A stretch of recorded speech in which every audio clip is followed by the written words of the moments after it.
नमस्ते, राम राम। एक राज्य में एक बहुत गरीब आदमी रहता था। बहुत परेशान भी रहता था वो। एक दिन वो राज दरबार में गया और उसने वहाँ जाकर राजा से बोला, महाराज मैं बहुत गरीब आदमी हूँ, आप मुझे 5,000 रुपये दे दो और मैं आपको 5 वर्ष में लौटा भी दूँगा। राजा अपने राज्य का आदमी है, दयालु गरीब है, दे दिया। दयालु भी थे, उन्होंने 5,000 उसको रुपये दे दिए, विश्वास करके उसको दे दिए कि भाई लौटा ही देना। धीरे धीरे 5 साल बीत गए पर वो गरीब आदमी पैसे लौटाने नहीं आया। तो राजा को लगा कि देखे तो आखिर क्या बात है, वो लौट क्यों नहीं आया पैसा लौटाने। तो वो उसके घर गया। घर पर एक बेटी थी उसकी, वो बैठी थी और घर में कोई नहीं था। तो राजा ने पूछा, तुम्हारे पिताजी कहाँ हैं? तो उसने कहा, स्वर्ग का पानी रोकने गए। तो भाई कहाँ है? तो बोली, बिना झगड़े के झगड़ा करना गया।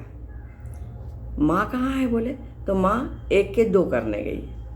राजा को कुछ समझ में नहीं आया। राजा ने बोला, तुम क्या कह रही हो, कुछ तो बताओ। तो बोली, आप पहले मेरे पिताजी का कर्ज माफ़ करोगे तो मैं आपको बताऊंगी। बोले, अच्छा तुम ये बताओ तुम क्या कर रही हो? बोले, मैं संसार देख रही हूँ, मैं संसार को संभाल रही हूँ। तो बोले, ये सब मुझे समझ में नहीं आ रहा, मैं तुम्हारे पिताजी का कर्ज माफ़ कर दूँगा और मुझे इन सब का अर्थ बता दो। तो उसने कहा, ठीक है। लड़की ने कल आप आना, कल हम आपको बताएंगे। तो बोले, आज ही बता दो। तो बोले, नहीं, कल आप आना, मैं आपको कल सब बताऊँगी। राजा चला गया। राजा दूसरे दिन फिर आया, उसको उत्सुकता भी थी और सब प्रश्न के उत्तर भी चाहिए थे।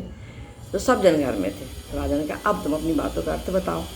तो बोले, पहले आप बताओ, मेरे पिताजी का कर्ज माफ़ कर दोगे ना? बोले, हाँ कर दूँगा। तो बोले, मैंने कहा था पिताजी स्वर्ग का पानी रोकने गए, अर्थात छत से पानी टपक रहा है, बरसात हो रही है तो पानी ठीक करने गए, उसको रोकने गए। दूसरा जवाब था, भाई बिना झगड़े के झगड़ा करना गया है। तो बोले, वो बाड़ी के लिए कांटे वाली झाड़ियाँ निकाल रहा है।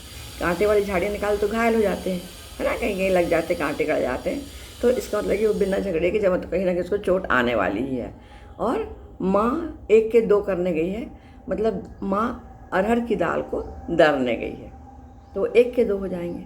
इस प्रकार माँ मेरी 1 के 2 करने गई। तो बोली, और जो तुम्हारा अर्थ था कि मैं संसार देख रही हूँ, उसका क्या अर्थ होता? तो उसने कहा, मैं उस समय चूल्हे पर चावल की हंडी चढ़ी थी और मैं चावल देख रही थी।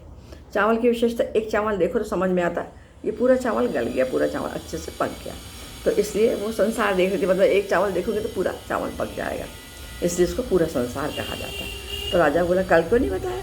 तो लड़की बोली, आपको समझाती तो मेरा भात जल जाता, भात जल जाता तो माँ डांटती, इसलिए मैंने आपको कल नहीं बताया। और कर्ज माफ़ करने की बात आपने कल कही थी सबके सामने, इन लोग कोई मानते ही नहीं।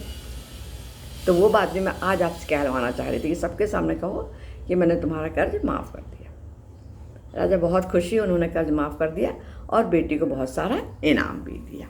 तो कभी कभी अच्छी अच्छी बातें, ऐसी बातें हमारे लिए बहुत अच्छी लगती हैं और हमें उनका अर्थ समझ में आता है। नमस्ते, राम राम, धन्यवाद।